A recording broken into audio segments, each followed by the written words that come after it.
Hi friends, நான் இந்த வீடியோவில் உங்கள் கூட ஷேர் பண்ணிட்டு இருக்கிறது இந்த வருஷம் எங்கள் வீட்டோட நியூ இயர் செலிப்ரேஷன் தாங்க. என்னோட சேனலை பார்க்குற எல்லாருக்குமே தெரிஞ்சிருக்கும். நியூ இயர் அன்னைக்கு பார்த்திங்கன்னா நாங்கள் காலையிலேயே குலதெய்வம் கோயிலுக்கு போயிட்டு வருவோம்.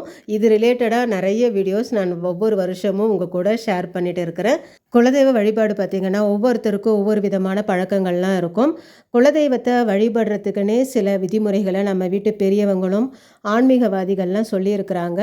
அந்த முறைப்படி நான் செஞ்சுக்கிட்டு வர சின்ன சின்ன விஷயங்களையும் இந்த வீடியோவில் நான் உங்கள் கூட ஷேர் பண்ணுறேன். மிஸ் பண்ணாமல் பாருங்கள். காலையில் எழுந்ததும் வாசலில் கோலம் போட்டு முடிச்சாச்சுங்க. இந்த வருஷம் பார்த்திங்கன்னா நிறைய பேரால் வாசலில் கோலம் போட முடியல. ஏன்னா மழை ஈவினிங்லேருந்து ஸ்டார்ட் ஆகிடுச்சு. ஸோ மார்னிங் வரைக்கும் மழை இருந்துக்கிட்டே இருந்ததுனால நிறைய பேர் வீட்டு வாசலில் கோலம் போட முடியாமல் போயிடுச்சு. இது பார்த்திங்கன்னா எங்கள் வீடு கவாடாக இருக்கிறதுனால நல்லா அழகாக கோலம் போட்டு முடிச்சிட்டேன். அடுத்து பார்த்திங்கன்னா சாமிக்கு பிரசாதமாக சக்கரை பொங்கல் செஞ்சு எடுத்துகிட்டு போகிறதுக்காக குலதெய்வ விளக்கு ஏற்றுற பானையில் வச்சுருக்கிற அந்த அரிசியை தாங்க எடுத்திருந்தேன். இந்த குலதெய்வ விளக்கு நான் எப்படி ஏற்றுறேங்கிறதையும் இந்த வீடியோவில் உங்கள் கூட ஷேர் பண்ணுறேன். இப்போ சக்கரை பொங்கல் ரெடி பண்ணியாச்சு. அடுத்து கொஞ்சம் கொழுக்கட்டையும் சுண்டலும் ரெடி பண்ணியிருந்தேன். கொழுக்கட்டை பார்த்திங்கன்னா நான் அவல் கொழுக்கட்டை கருப்பட்டி வெல்லம் சேர்த்து செஞ்சுருந்தேன்.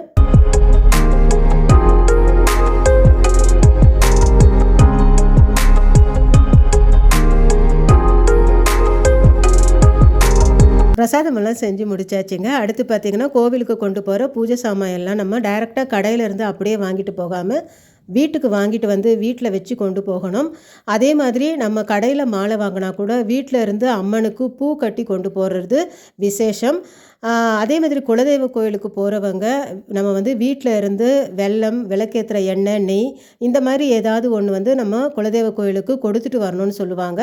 அதனால் எல்லாமே ரெடி பண்ணி எடுத்து வச்சுட்டேன். அடுத்து குலதெய்வ விளக்கு ஏற்றுறதுக்காக ஒரு மண்குடுவை எடுத்துருக்கேங்க. இந்த மண்குடுவையில் மஞ்சள் குங்குமம்லாம் சேர்த்துட்டு நம்ம ஃபுல்லாக பச்சரிசி நிரப்பிடலாம்.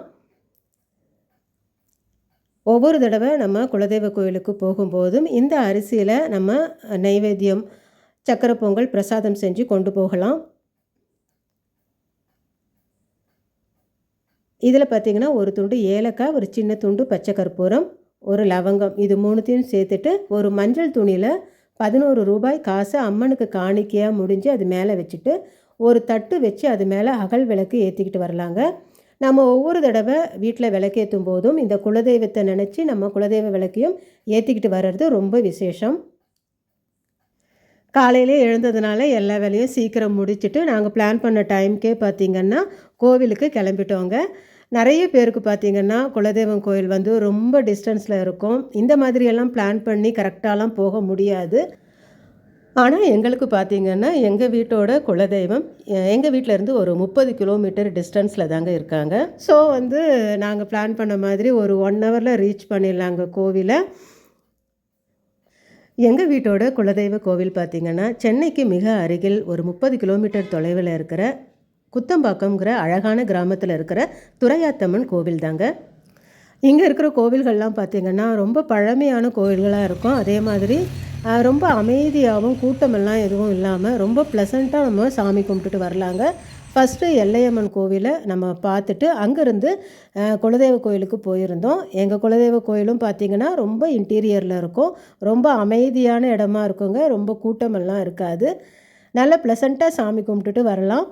இந்த வருஷம் கோவிலை புதுப்பிக்க போகிறதாகவும் அதுக்கான வேலைகளும் அங்கே நடந்துகிட்டு இருந்துச்சுங்க. ரொம்ப சந்தோஷமான இந்த செய்தியோட ரொம்ப மனநிறைவாக எங்களுடைய இந்த குலதெய்வ வழிபாடு இந்த வருஷம் இருந்துச்சுங்க. இந்த சந்தோஷத்தோடு உங்கள் எல்லாருக்கும் என்னோட நியூ இயர் விஷஸை சொல்லிக்கிறேன். இந்த வீடியோவை உங்கள் கூட ஷேர் பண்ணுறதுல எனக்கு ரொம்ப சந்தோஷங்க. இந்த வீடியோ உங்களுக்கு பிடிச்சிருந்துச்சுன்னா லைக் பண்ணுங்கள், கமெண்ட் பண்ணுங்கள், ஷேர் பண்ணுங்கள் ஃப்ரெண்ட்ஸ். மறக்காமல் சப்ஸ்கிரைப் பண்ணுங்கள். தேங்க்யூ.